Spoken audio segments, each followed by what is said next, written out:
From Pacifica, this is Democracy Now! I have people every single day on Fox News and everywhere posting that I am a threat to this country. So I know what fear looks like.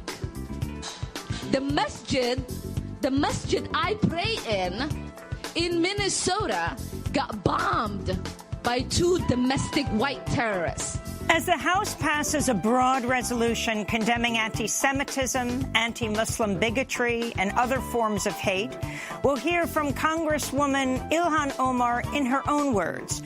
Her recent comments on U.S. foreign policy on Israel sparked an intense debate in the House about anti-Semitism, but little attention has been paid to her larger message.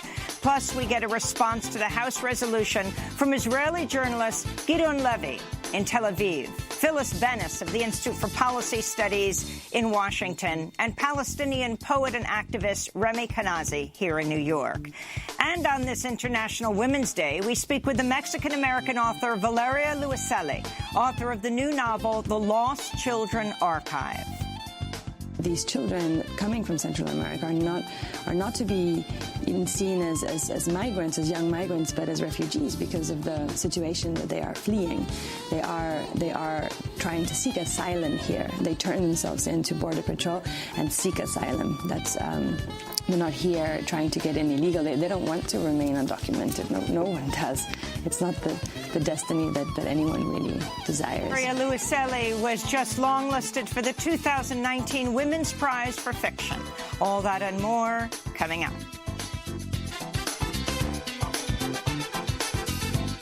Welcome to Democracy Now!, democracynow.org, The War and Peace Report. I'm Amy Goodman. A federal judge in Virginia sentenced Donald Trump's former campaign chair, Paul Manafort, Thursday to 47 months in prison for 8 counts of bank fraud and tax evasion, far less than the 19 to 24-year prison term recommended by federal sentencing guidelines. U.S. District Judge T.S. Ellis, who was nominated to the bench by President Ronald Reagan, called the sentencing guidelines outlined by special counsel Robert Mueller's team excessive and said Manafort had led an otherwise blameless life.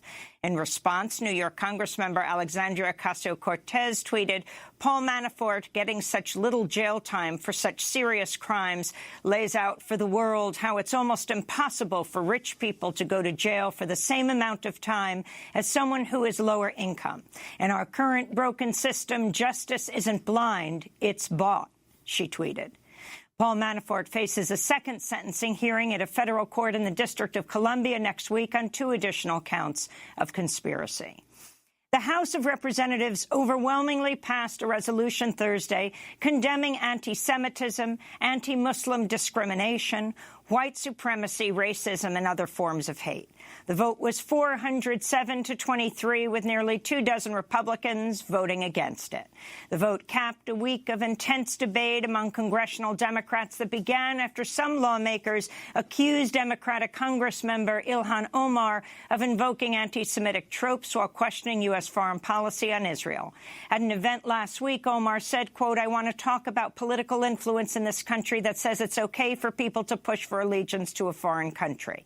Democrat Eliot Engel, chair of the House Foreign Affairs Committee, then accused Omar of making a, quote, vile anti-Semitic slur. The House leadership initially drafted a resolution condemning anti-Semitism and was seen as a direct rebuke of Omar. But many progressive Democrats said Omar, who was one of the first 2 Muslim congresswomen in U.S. history, was unfairly being singled out. Later in the broadcast, we'll hear from Tel Aviv. We'll speak with the Israeli journalist Gideon Levy and Washington, D.C. and New York for a discussion about Congressmember Ilhan Omar's comments and the resolution that was passed yesterday. In Venezuela, President Nicolas Maduro is blaming the U.S. government for a prolonged power outage that plunged most of the country into darkness Thursday.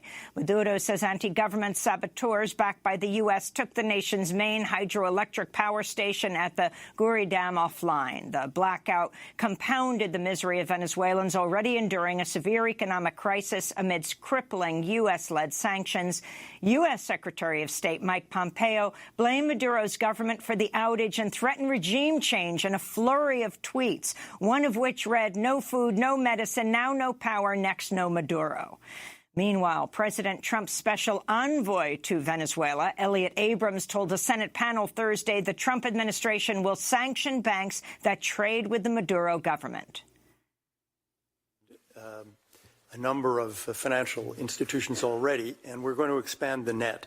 We have under consideration other institutions which I won't name because we don't want them to get advance notice, but there will be more sanctions on financial institutions that are carrying out the orders of the Maduro regime to steal funds from Venezuela and hide it all around the world. On Thursday, 16 progressive House Democrats, including Ro Khanna, Ilhan Omar, and Alexandria Ocasio-Cortez, sent a letter to Secretary of State Pompeo condemning U.S. threats of military intervention in Venezuela and U.S. sanctions. The letter read, in part, the president's recent economic sanctions threaten to exacerbate the country's grave economic crisis, causing immense suffering for the most vulnerable in society who bear no responsibility for the situation in the country, they wrote. Israel's election committee has banned an alliance of Israeli Arab parties from fielding candidates in April's general election. The move will bar candidates from the Balad United Arab List, which represents Palestinian citizens of Israel, from running for Israel's parliament, the Knesset. The ban was celebrated by the Israeli Prime Minister Benjamin Netanyahu, who said in a statement, those who support terrorism will not be in the Israeli Knesset. Palestinian candidate Heba Yazbak said the measure had nothing to do with terror and was instead aimed at stifling Palestinian rights. They are actually banning the Arab to choose by themselves their representatives and their leaders. We of course will go to the High Court, and we will continue until the end, and we will not accept this discrimination against us and against the Arab people in Israel. The ban on Israeli Arab candidates came as Israel's election committee said it would allow members of the far-right Jewish Power Party to run in April's election. The party's tied to the Jewish Defense League, a far-right group that was classified in 2000 by the FBI as a right-wing terrorist group. This all comes as Israel's Attorney General says he's prepared to indict Netanyahu on corruption charges. In France, a court Thursday sentenced Cardinal Philippe Barbarin, the Roman Catholic Archbishop of Lyon, to a 6-month suspended prison sentence for failing to act on the sexual abuse of Boy Scouts in his diocese. The Archbishop was found guilty of failing to report allegations of abuse in the 80s and 90s by a priest who's set to go on trial later this year.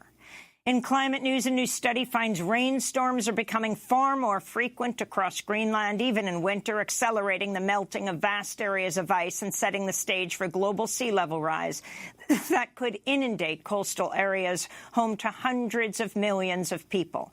The study, published in the journal Cryosphere, found warmer temperatures have led to increased rainfall in Greenland, which triggers widespread ice melt and runoff, contributing to the 270 billion tons of Greenland's ice added each year to the Earth's oceans.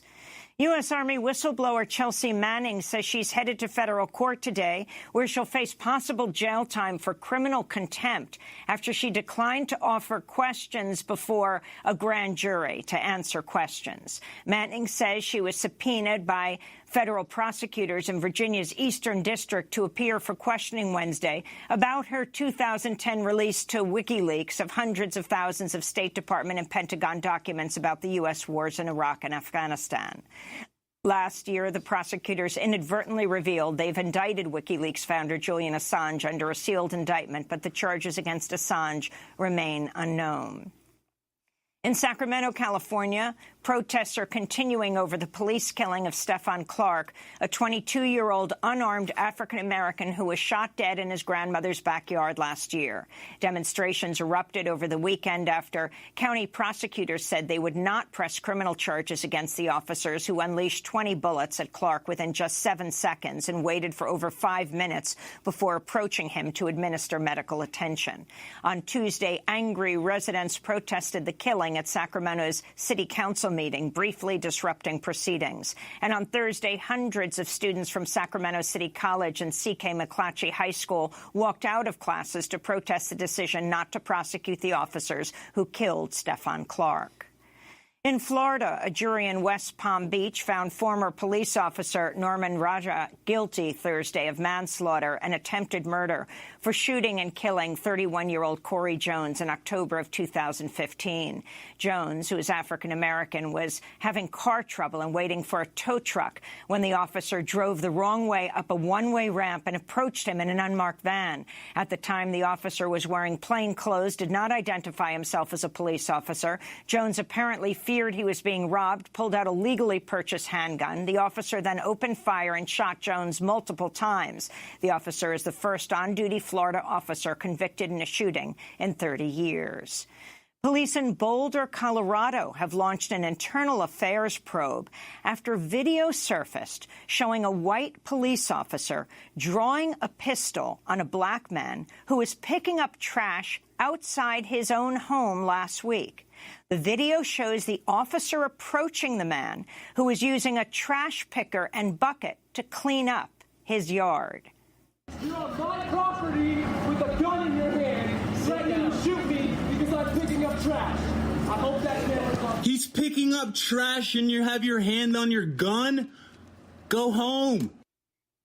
In a police report, the officer claimed the man was uncooperative and unwilling to put down a blunt object, even though the man and his roommate repeatedly identified the object as a trash picker. The officer, who drew his weapon, has been placed on paid administrative leave pending the investigation. In New York City, prosecutors have dropped rape charges against a pair of officers accused of assaulting a woman they'd arrested and handcuffed in their police van in 2017.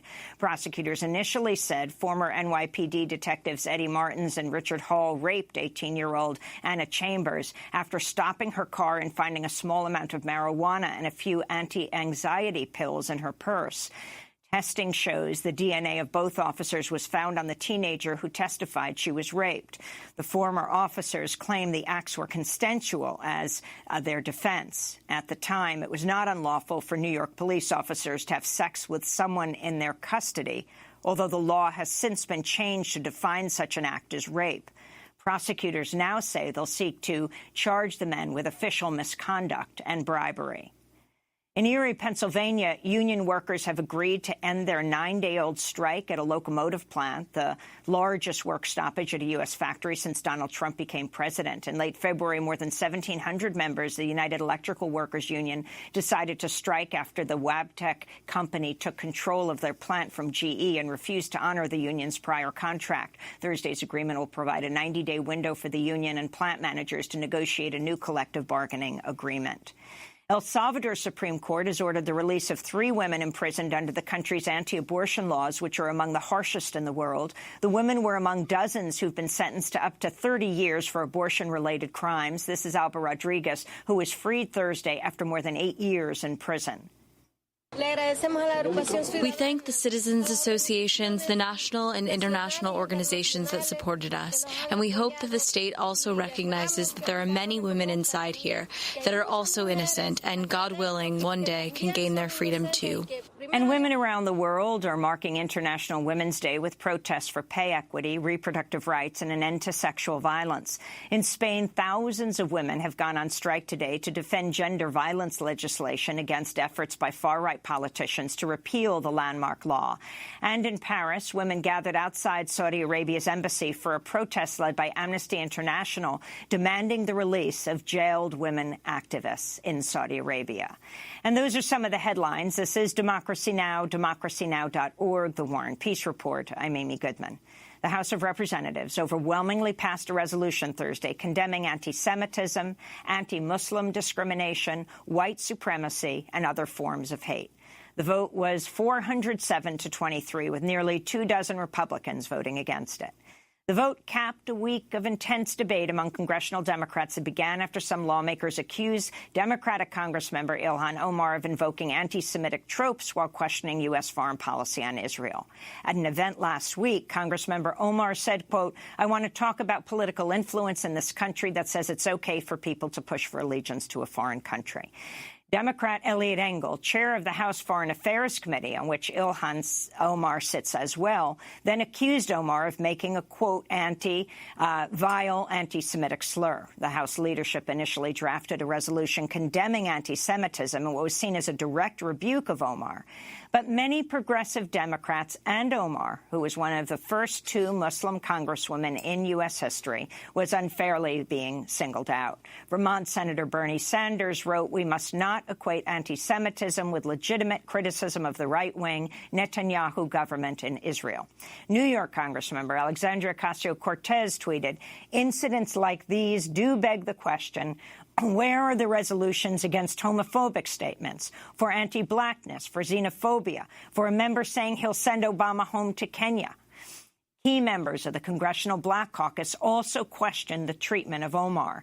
The split within the Democratic Party forced the leadership to withdraw its initial anti-Semitism resolution and present a much broader one.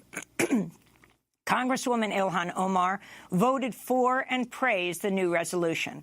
She issued a joint statement with fellow Muslim lawmakers Rashida Tlaib of Michigan and Andre Carson of Indiana, saying, quote, "We're tremendously proud to be part of a body that's put forth a condemnation of all forms of bigotry, including anti-Semitism, racism, and white supremacy. Our nation is having a difficult conversation, and we believe this is great progress," they said. They went on to write, "Today is historic on many fronts. It's the first time we have voted on a resolution condemning anti-Muslim bigotry." Later in the show, we'll go to Tel Aviv and Washington for response to the controversy. But first, let's turn to Ilhan Omar in her own words, speaking last week at Busboys and Poets Restaurant in Washington, D.C.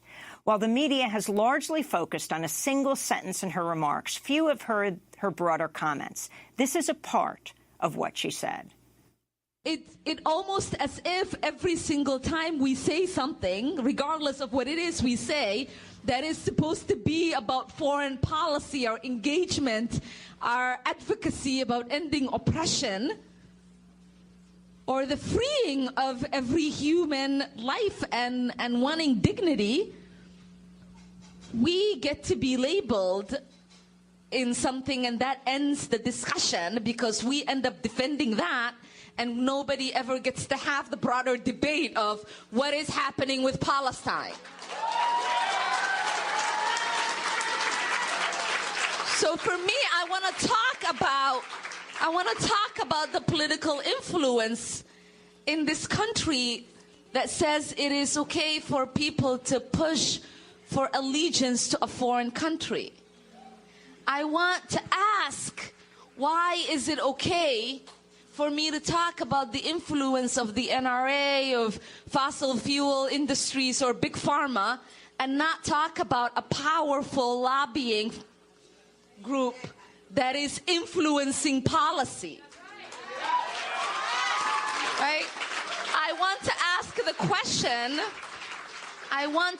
the question of why is it okay for you to push, for you to be, there's so many people.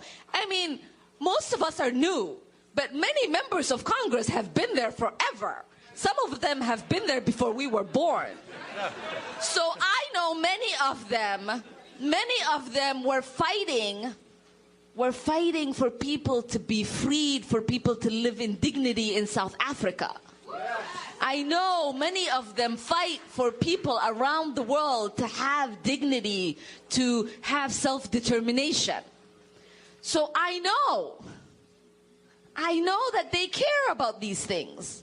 But now that you have two Muslims who are saying, here is a group of people that we want to make sure they have the dignity that you want everybody else to have, we get to be called names and we get to be labeled as hateful? No, we know what hate looks like. We experience it every single day. I have colleagues who talk about death threats. And sometimes there are cities in my state where the gas stations have written on their bathrooms, "Assassinate Ilhan Omar." I have people driving around my district looking for my home, for my office, causing me harm. I have people every single day on Fox News and everywhere posting that I am a threat to this country. So I know what fear looks like. The masjid I pray in Minnesota got bombed by 2 domestic white terrorists. So I know what it feels to be someone who is of faith that is vilified. I know what it means to be of someone who is of ethnicity that is vilified. I know what it feels to be of a race, right? Like I am an immigrant, so I don't have the historical drama that some of my black sisters and brothers have in this country, but I know what it means for people to just see me as a black person and to treat me as less than a human. And so when people say, you are bringing hate, I know what their intention is. Their intention is to make sure that our lights are dimmed, that we walk around with our heads bowed, that we lower our face and our voice. But we have news for people. You can call us any kind of name. You can threaten us any kind of way. Rashida and I are not ourselves. Every single day we walk in the halls of Congress, we have people who have never had the opportunity to walk there walking with us. So we're here to say and represent the voices of people who have been silenced for many decades and generations. And we're here to fight for the people of our district who want to make sure that there is actual prosperity being guaranteed. Because there is a direct correlation between not having a clean water and starting endless wars. It's all about the profit and who gets benefit of it. There's a direct correlation. There's a correct correlation between corporations that are getting rich and the fact that we have students that are shackled with debt. There is a direct correlation between the White House and the people who are benefiting from having detention beds that are privatized. So what people are afraid of is not that there are 2 Muslims in Congress. What people are afraid of is that there are 2 Muslims in Congress that have their eyes wide open, that have their feet to the ground, that know what they're talking about, that are fearless, and that understand that they have the same election certificate as everyone else in Congress. Democratic Congresswoman Ilhan Omar speaking last week at Busboys and Poets in Washington, D.C. She was speaking just after Rashida Tlaib, the other Muslim congresswoman. Ilhan Omar and Rashida Tlaib are the first 2 Muslim congresswomen in U.S. history. When we come back, we'll host a discussion on the debate sparked by Omar's comments. We'll go to Tel Aviv, to Washington, and New York. Stay with us. Bolivia, Chile, Angola, Puerto Rico y Tunisia, Argelia, Venezuela, Guatemala, Nicaragua, Mozambique, Costa Rica, Camerún, Congo, Cuba, Somalia, México, República Dominicana, Tanzania, fuera Yankee de América Latina, franceses, ingleses y holandeses, yo te quiero libre. Palestina.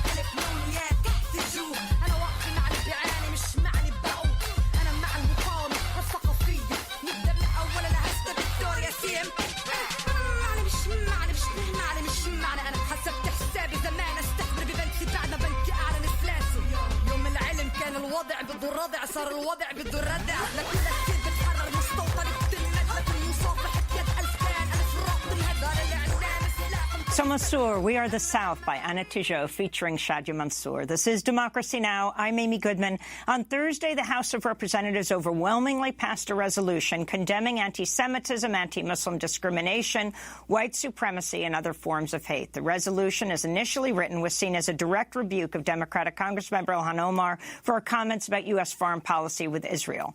The vote capped a week of intense debate among congressional Democrats about anti-Semitism and U.S. policy on Israel. We're joined now by three guests. In Tel Aviv, Gideon Levy, longtime Israeli journalist, Haaretz columnist, member of the newspaper's editorial board. His latest piece headlined, "Keep It Up, Ilhan Omar." He's also the author of The Punishment of Gaza. Phyllis Bennis is with us in Washington, fellow at the Institute for Policy Studies, serves on the National Board of Jewish Voice for Peace. Her recent piece for In These Times headlined, "Why False Accusations of Anti-Semitism Against Ilhan Omar Are So Harmful."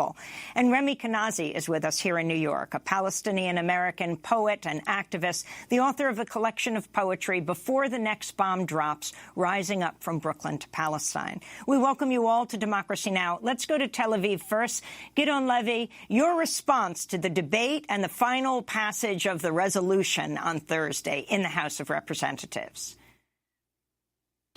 It's wonderful that the House deals with anti-Semitism. It's wonderful that the House condemns anti-Semitism. Anti-Semitism should be condemned, but the context is very suspicious and very troubling. Let me be very frank with you, Amy. We have to say the truth. The Israeli lobby, the Jewish lobby, are by far too strong and too aggressive. It's not good for the Jewish community. It's not good for Israel. What is happening now is that some kind of fresh air, some kind of new voices are emerging from Capitol Hill, raising legitimate questions about Israel, about America's foreign policy toward Israel, and about the Israeli lobby in the States. Those are very legitimate questions, and it is more than needed to raise them. But the Israeli propaganda and the Jewish propaganda in recent years made it as a systematic method. Whenever anybody dares to raise questions or to criticize Israel, he is immediately and automatically labeled as anti-Semite, and then he has to shut his mouth, because after this, what can he say?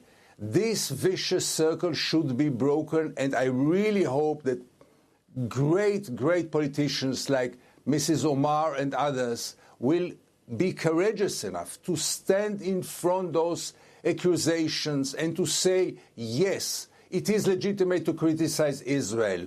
Yes, it is legitimate to raise questions, and this does not mean that we are anti-Semites. We are not ready to play this game anymore in which they shut our mouths with those accusations, which in most of the cases are hollow.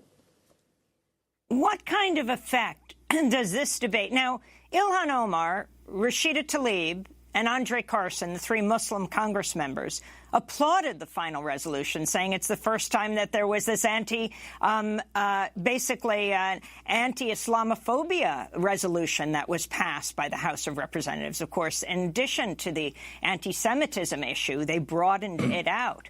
What kind of effect does this debate have in Israel? And, you know, you're just about to have your elections. The Prime Minister, Benjamin Netanyahu, is just about to be indicted for corruption.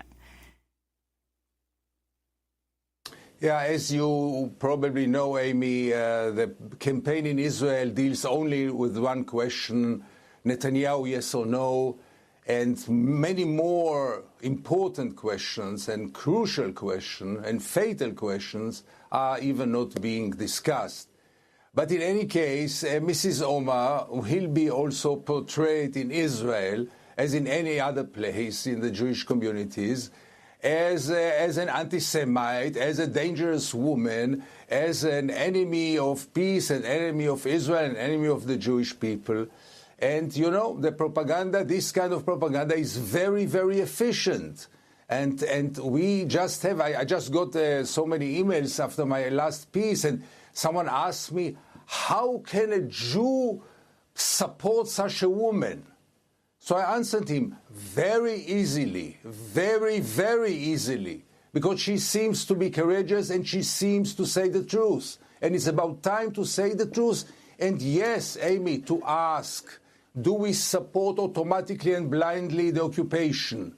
Is it legitimate to criticize the occupation? Maybe it is legitimate to handle Israel as South Africa was handled. Maybe BDS is something that we should consider. Those questions are even not legitimate to raise in the United States. And maybe now this vicious circle will be broken and people will have the courage, the guts, and the power to ask questions. Yes, everything is questioned. Even God is questionable. So the relations with Israel is not questionable. I saw the other day a congressman say that nobody should question the relations between the United States and Israel. Excuse me? Nobody should question the relations between Israel and the United States? Here from Tel Aviv, I claim that those relationships are corrupted and are bad for peace and bad for Israel for the long run, because the United States let Israel go crazy, continue the occupation, do whatever it wants, and get this automatic and blind support. Gideon Levy is speaking to us from Tel Aviv, a Jewish reporter with Haaretz newspaper, the Israeli newspaper, and on the editorial board there. Remy Kanazi, you've been tweeting nonstop about this debate unfolding on the floor of the House, a debate amongst Democrats, the more progressive, younger Democrats taking on the leadership of the Democratic Party and the House of Representatives, and clearly having a major effect. What was most significant to you about this week? Sure. I think that the response to the smearing of Ilhan Omar, right? I mean, what were they seeking to do? They were seeking to smear, to intimidate, and to silence, and they thought that after this week was over that she and others would never speak up again.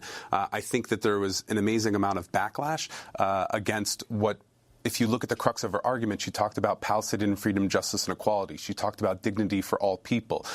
So when I think you look at the larger situation, the attacks on Ilhan Omar and Mark Lamont Hill and Angela Davis and Michelle Alexander, communities and people are saying enough is enough. We want to have open and honest discourse on this issue. We want to be able to talk about boycott, divestment, and sanctions. And so I think that it's not just that she's speaking about Palestinian dignity, she's putting action to it and saying we not only need to talk about the suffering, the siege, the blockade and military occupation, we have to cut our direct lines of complicity with occupation and apartheid. And Phyllis Bennis in Washington, D.C., the whole issue, what you think was talked about and what wasn't? You know, Amy, I'm very glad that at the beginning of the show you played Congresswoman Omar's actual words. So many of the articles, so much of the discourse in recent days has not been based at all on what she actually said. It's been based on what we think she meant, what it must have been really meaning, whether it was a dog whistle, not on what she said. So, in fact, the Congresswoman is being attacked for anti-Semitic statements she never made, for anti-Jewish prejudices that she doesn't hold, and for a kind of hatred of Jews that she has never expressed. She was being accused of something she never talked about. She never talked about Jews having allegiance to Israel. She talked about the issue of allegiance to Israel by a lobby, which of course includes not only AIPAC, which is one of the most powerful parts of it, but an organization like CUFI, Christians United for Israel, also an incredibly influential component of the pro-Israel lobby. This is not a Jewish lobby. It is a pro-Israel lobby, and it is increasingly Republican. It is very right-wing.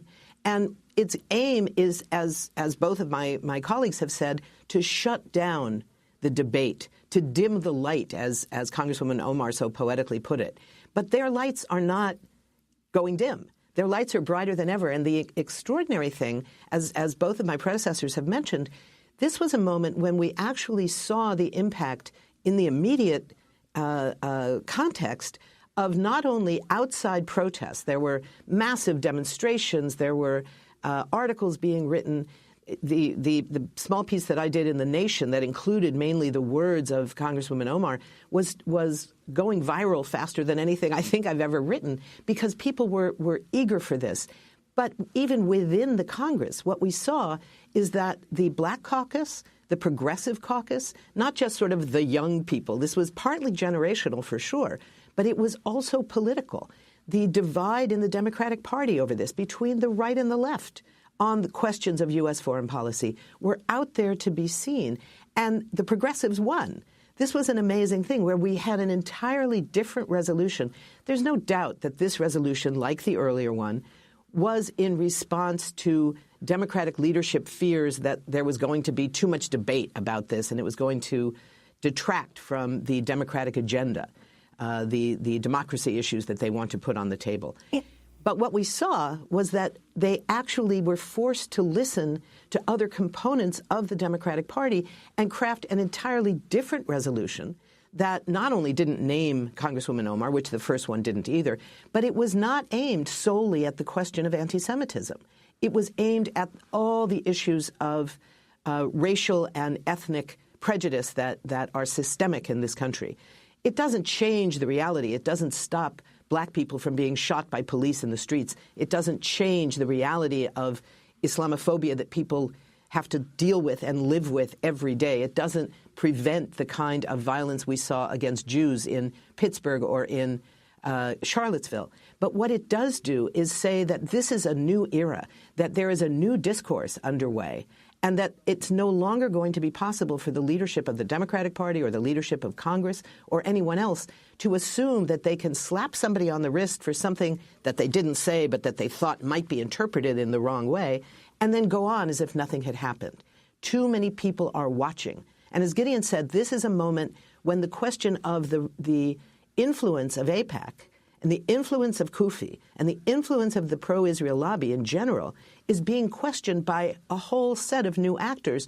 When the New York Times has a headline that says, does this show that the influence of, that the power, they said, that the power of AIPAC is too big, and proceeded to write an article that essentially said, yeah, it's too big. I mean, you have the That's Wall huge. Street Journal tweeting just a week or two ago, AIPAC, the pro-Israel lobby, raises more than $100 million a year, which it spends on lobbying politicians for U.S. aid and sending members of Congress to Israel. This isn't Ilhan Omar tweeting this. This is the Wall Street Journal. We also should note that there have been, someone on Twitter very conveniently put together a list of all the times that the New York Times, the Wall Street Journal, the Chicago Tribune, and the Washington Post have used this term of influence of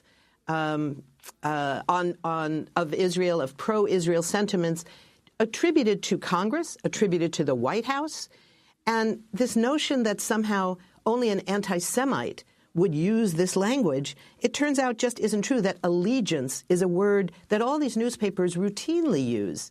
So it goes directly to this point that Ilhan Omar was being targeted not so much for what she said, but for who she was while saying it. That she is a black African immigrant, that she is a Somali refugee, that she is a proud Muslim woman who wears her hijab in the halls of Congress. When she said these things, what was seen as unacceptable, because that can be said by Jewish critics, Christian critics, but if a Muslim critic says it, it's taken as a whole different kind of response. And I think that that's what we have to be very conscious of right now when we have this new, extraordinarily broad and diverse crew of progressives in Congress. This isn't only about identity. It's not just because somebody happens to be a Muslim or happens to be Jewish or happens to be young or happens to be black. It's because we have a bunch of progressives who are young and Jewish and Muslim and black and Latina and whatever that is changing not just the demographics but the politics of how this Congress is operating. And that's a huge shift. The Congressional Black Caucus also came out in support of Ilhan Omar. I want to ask about this generational shift, Remy, and also the progressive Jewish-Palestinian alliance in this country, not to mention leading African-American intellectuals and activists like Mark Lamont Hill, Angela Davis, Michelle Alexander, coming out in support of Palestinian rights extremely strongly, and then being targeted by the very groups that are very active right now. Yeah, I mean, you're seeing an incredible sea change. If you look at Black Palestinian Solidarity, Native Palestinian Solidarity. A youth delegation just went over to Palestine. The Dream Defenders delegations, Mark Lamont Hill was on one of them. You look at the Movement for Black Lives endorsing divestment as a way to cut complicity from Israeli occupation and apartheid. So I think that it's happening in the halls of Congress slowly but surely, but it's happening on the ground. You have more than 200 Students for Justice in Palestine chapters in the U.S. and Canada. You have dozens of Jewish Voice for Peace chapters and thousands of members across the country. When you look at Students for Justice in Palestine chapter, you have Black folks, Latinx folks, queer folks, Jewish folks, Palestinians, Arabs, Muslims, anti-war socialists, all across the spectrum. So I think that you're looking at Palestine moving into a space where it's becoming a progressive issue. Not in the same way as maybe Medicare for All or Fight for 15, but the way that people are talking about Yemen, the way that people are talking about the U.S.-Mexico border and anti-black racism and the prison industrial complex. People are saying, are you on the side of freedom or are you on the side of apartheid? Are you for liberty for all, or are you looking to marginalize people even further? So I think that that's the question that's really coming up, and that's what's scaring not just bipartisan establishment Democrats and Republicans in Congress, but the AIPACs and Stand With Us and ADL and other groups that are saying, look, black and brown communities, leftist communities are coming together to say enough is enough, boycott, divestment, and sanctions, talking about the right of return for Palestinian refugees, ending the siege on Gaza after 200 people were executed on Friday protests over an 11-month period, or looking at the fact that Israel controls the air, the border, the sea, the imports, the taxes, the tariffs, the population registry, and every facet of life. So even as we talked about Ilhan Omar this week, there was a 15-year-old Palestinian boy that was executed in Gaza. There was a Palestinian village inside of the state of Israel that was demolished for the 141st time. There was home demolitions in the West Bank. So it's about what's being done to the Palestinian people, what side are you standing on, and how can communities come together to battle all forms of injustice. In fact, it also comes out at the time of the UN Human Rights Council report on what's happening in Gaza and alleging possible war crimes. And Gideon Levy, I was wondering if you can talk about the response to this report in Israel. The worst thing is that there was no response because it was almost not on the table. I mean, Israel had created itself a shield in which any criticism is immediately delegitimized and immediately ignored and immediately labeled as anti-Semitic, because also this committee is anti-Semitic and anti-Israeli, and nobody would even listen to them. So this committee was another example of how Israel lives in this denial, with, by the way, the collaboration of Israeli media, who hardly had reported about it. I mean, there were some small stories, but nobody really took it too seriously. While we know that for the last months, over 200 people, almost all of them unarmed, were killed in vain, were killed for nothing, and nothing can touch anymore the Israeli society because it is so brainwashed by now, and it became so apathetic and so indifferent to the life of Palestinians. Really, I think there is nothing cheaper in Israel than Palestinian lives. You see day after day, nobody cares. I just wrote 1 week ago a horrible story about soldiers beating up a blind man in his bed. I was sure that at least this, I mean, here you cannot claim anything. He is blind, he is very ill, he lies in the bed at 4 o'clock at night, in the morning. They come into his house by force and start to beat him in his bed. Do you think that anybody reacted to it? Do you think that anybody cared about it? No, Israel closed all the curtains, and we are living in our bubble, so sure that we are always right and the whole world is always wrong, that anybody who dares to say anything about Israel is an anti-Semite. And I must tell you, until now, it was quite efficient, because the fact is that there is still great fear, both in your country and even in Europe, to criticize Israel. There is still great fear to ask major questions, like until when will this occupation continue? Until Israel will decide to put an end to it and the world will stand and look at it in indifference and do nothing? Is the world ready for another apartheid state in 2019? So all those questions are hardly discussed here in Israel. We leave the questions of did Netanyahu get free meals or didn't he get free meals? That's more or less the only question which is raised here. I wanted to play a clip of Sarah Hussein, a member of the UN Commission that wrote the UN report, describing how Israeli forces targeted civilians and journalists in Gaza. We're saying that they have intentionally shot children, they've intentionally shot people with disabilities, they've intentionally shot journalists, knowing them to be children, people with disabilities and journalists. Some of the children, not all of the children are visibly children perhaps, but many of them are.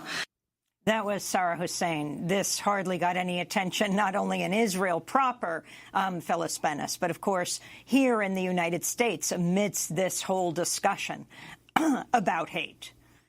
You know, this is one of the key points that we have to carry so much further. This was an opening. What happened this week was an opening. It was opening a curtain that has blocked any discussion of this issue.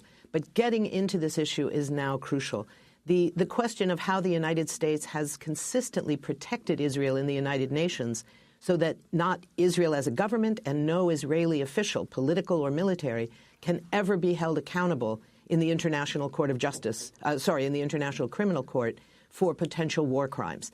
We don't hear the questions about U.S. complicity. I ran some numbers last night. The U.S. is still sending $3.8 billion every year to the Israeli military, unquestioned about what they do with it. That money, if it was kept at home, I mean, we say $3.8 billion. Nobody knows what that means. We could say a gazillion and it would mean the same thing.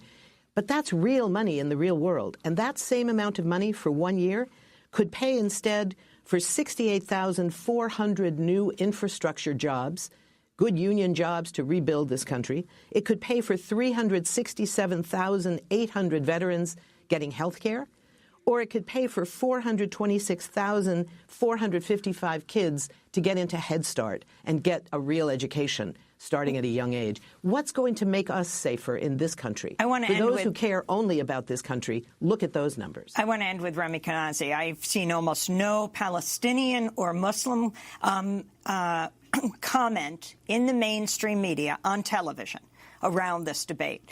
Does the result of this whole furor this week and the final resolution give you hope? It does, because I do think that the Palestinian question is being pushed back to the forefront. There are an incredible amount of Palestinian voices, many of whom who have been on Democracy Now!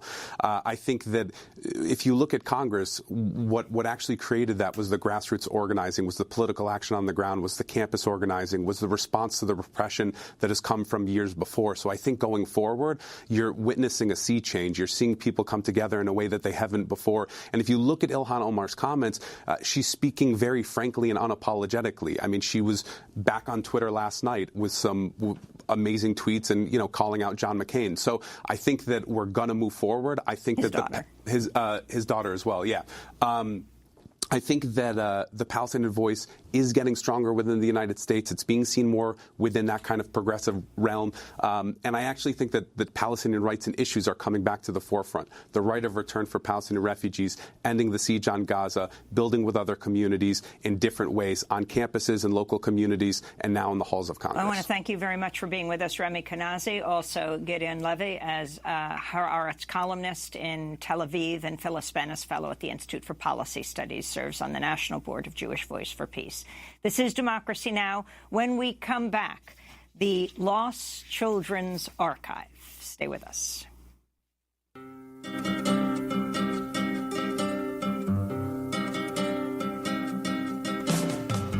Kayo ba ang mga Maria Clara, mga huli at mga sisa, na di marunong na lumaban, kaapihay bakit iniluluha? Mga babae, kayo ba'y sadyang mahina? Kayo ba ang mga Cinderella na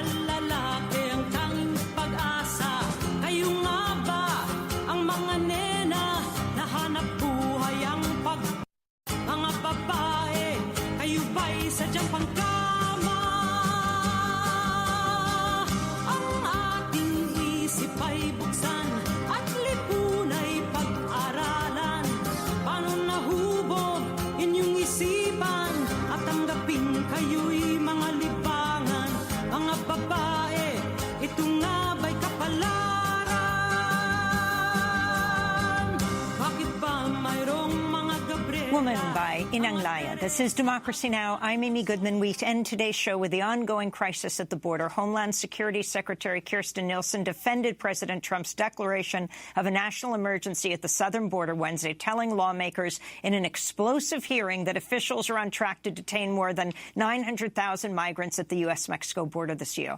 Nielsen pushed back against widespread reports the Trump administration routinely denies migrants a chance to apply for asylum in the U.S., claiming no one would be turned away at the U.S. port of entry. This is Nanette Barragan of the House Homeland Security Committee speaking at the hearing.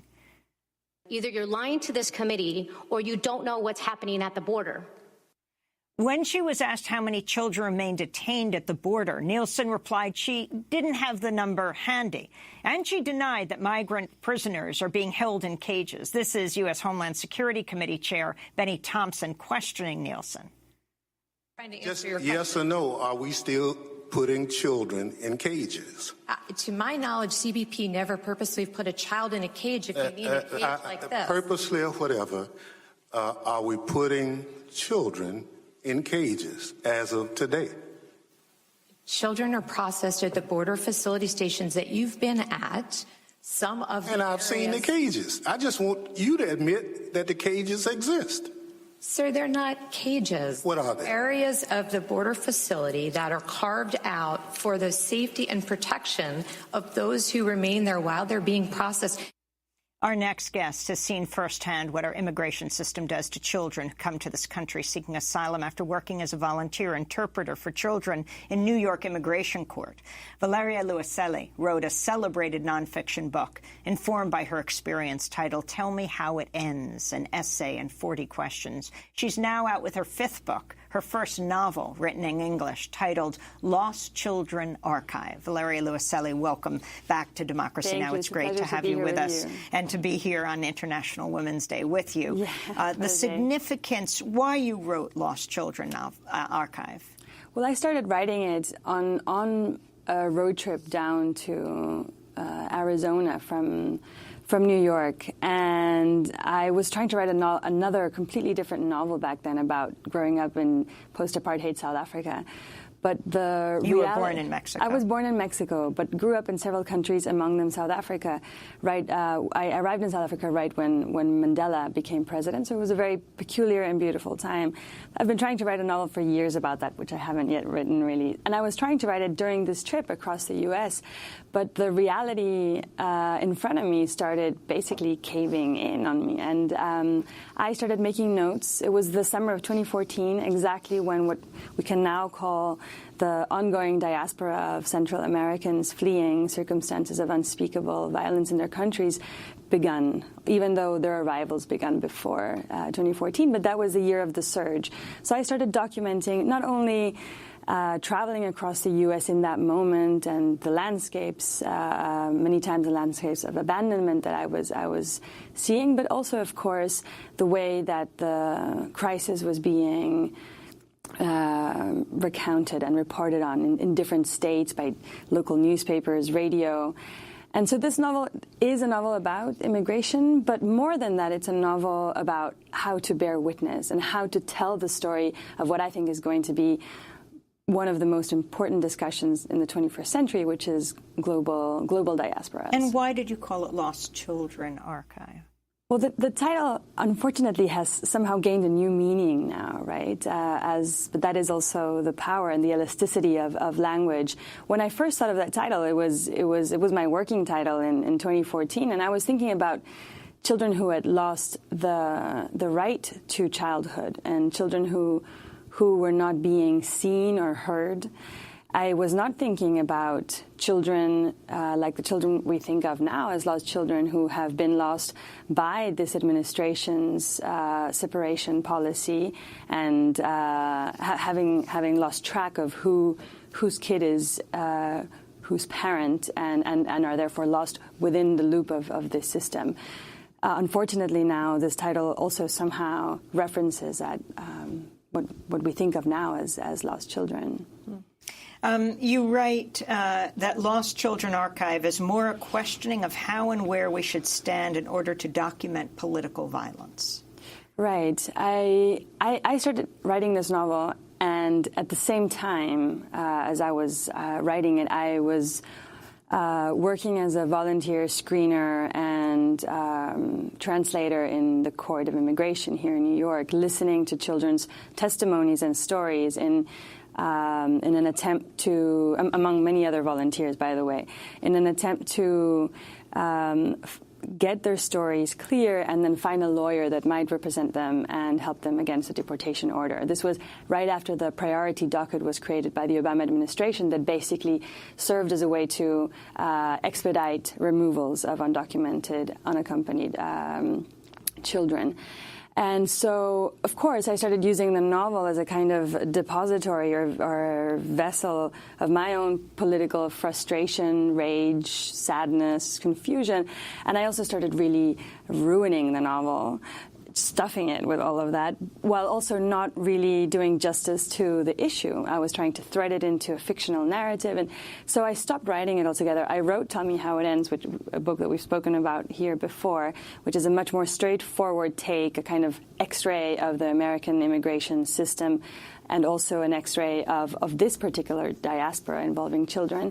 And once I wrote that book, I was able to return to the novel and think of it as a space that was more multi-layered and less stuffed, more porous, that reflects on where we should stand to bear witness, and not so much, it's not so much a hammer, a political hammer, as it is a space of reflection about our own space of enunciation when we think about political violence. You've written about your time as an interpreter, saying that children's stories are always shuffled, stuttered, always shattered beyond the repair of a narrative order. The problem with trying to tell their stories that has no beginning, no middle, and no end. So this book is a kind of meditation on storytelling, you have said. Explain. Well, it is. It's a meditation on the politics of the documentary form, first of all, right? About how where the limits of our right to tell another person's story are. Always confusing limit, right? And it's also a meditation on how we hand down stories to the next generation, accounts of the world, narratives around the world, and how that generation rethreads them, recomposes them, and then also gives them back to us. So it's a family that occupies the first half of the novel, or more than the first half, really, that's traveling down towards the border from New York. And the children are listening to their parents talk about the Chiricahua Apaches, in the case of their father. The mother is talking all the time about how to document the crisis at the border, and they're listening to the news. And the kids start confusing bluecoats with Border Patrol and start reenacting a kind of confused history that's also very telling of the way that history also repeats itself in this country, right? The way that it consistently marginalizes those who it sees as lesser citizens or lesser humans, right? And it's black and brown population, fundamentally. We're going to do part 2 of this discussion and post it online at democracynow.org. Valeria Luiselli, award-winning Mexican-American writer. Her latest book, Lost Children Archive, was just long-listed for the 2019 Women's Prize for Fiction. Thanks so much for being with us. Happy International Women's Day. I'll be speaking March 15th, next Friday, at East High School in Denver, Colorado. Check our website at democracynow.org. I'm Amy Goodman. Thanks so much for joining us.